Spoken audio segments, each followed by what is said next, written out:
छात्रों, जो हमारा पहला पॉइंट है योग का अर्थ एवं महत्व, इसको थोड़ा समझेंगे।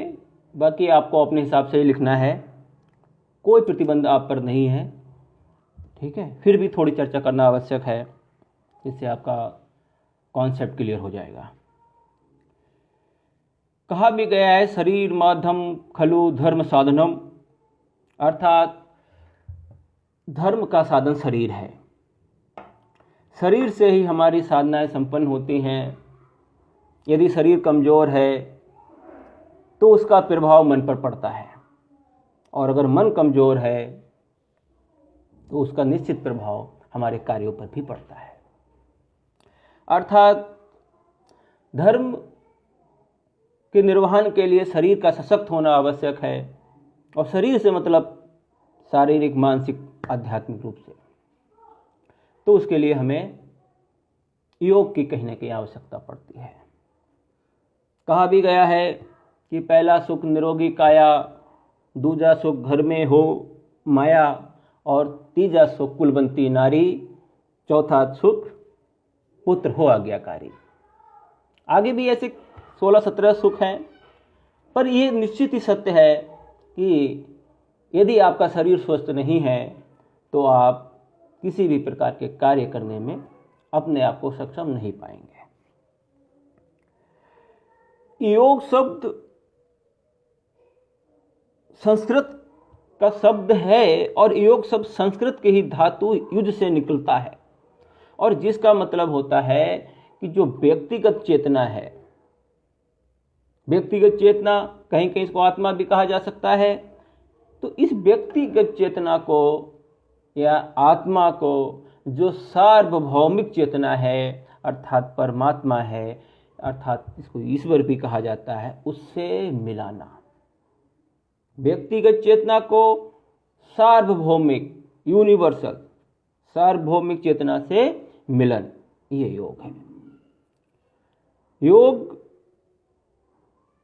केवल व्यायाम और आसन भर नहीं है।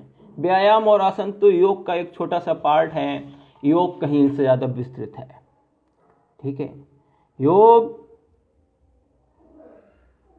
अंतर्मन की एक यात्रा है।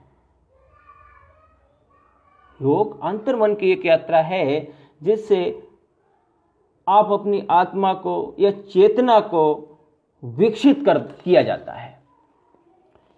तो पहला पॉइंट में आप लिख ही लेंगे। और जो अष्टांग योग की बात होती है, हठ योग है, कई योग के कई प्रकार हैं, पर हम यहाँ पर अष्टांग योग की बात करेंगे। जो ये अष्टांग योग है, इसके प्रवर्तक या इसके पिता या इसके जनक वो महर्षि पतंजलि जी को माना जाता है, और उन्होंने योग के बारे में कहा है कि योगा चित्तः वृत्ति निरोध, अर्थात योग क्या है, वो चित्त वृत्तियों का निरोध है, ठीक है। फिर हम आपकी बात करते हैं अष्टांग योग।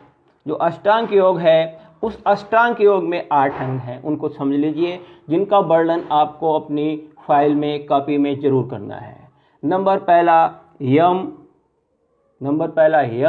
नंबर दूसरा नियम, तीसरा आसन, चौथा प्राणायाम, और 5वां प्रत्याहार, छठा धारणा, 7वां ध्यान, और नंबर 8वें पद पर आती है समाधि।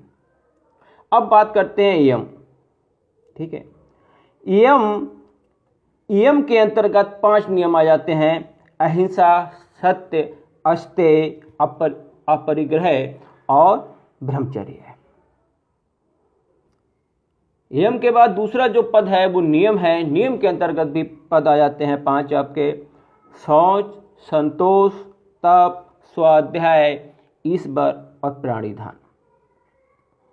ये जो अष्टांग योग के 4 पद हैं, यम, नियम, आसन, प्राणायाम, प्रत्याहार, इन 5 को हम बहिरंग साधन मानते हैं।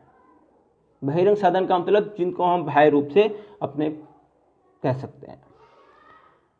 जो 3 हैं लास्ट के अंतिम, धारणा, ध्यान और समाधि, ये अंतरंग साधन हैं। इनको आपको आंतरिक रूप से ग्रहण करना पड़ता है, ठीक है। यम अर्थात कायिक, वाचिक और मानसिक, कर्मों के अनुसार, वचन के अनुसार, बोलने के अनुसार जो एक संयम है उसको यम कहा जाता है। अहिंसा यम के अंतर्गत आती है। यम के अंतर्गत 5 पार्ट आते हैं। अहिंसा क्या है?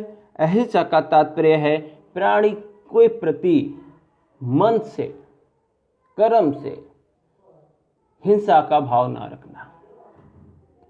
यहां पर यह बात ध्यान देने योग्य है, अहिंसा कायरता नहीं है। अहिंसा का पालन वही व्यक्ति कर सकता है जो शक्तिशाली है। सत्य मनसा वाचा कर्मणा, सत्य की पूर्ति, सत्य आप समझते ही हैं। अस्ते, अस्ते का एक जनसाधारण सा अर्थ है कि चोरी ना करना। अस्ते अर्थात चोरी ना करना, दूसरे के पदार्थों को न ग्रहण करना, अपहरण न करना।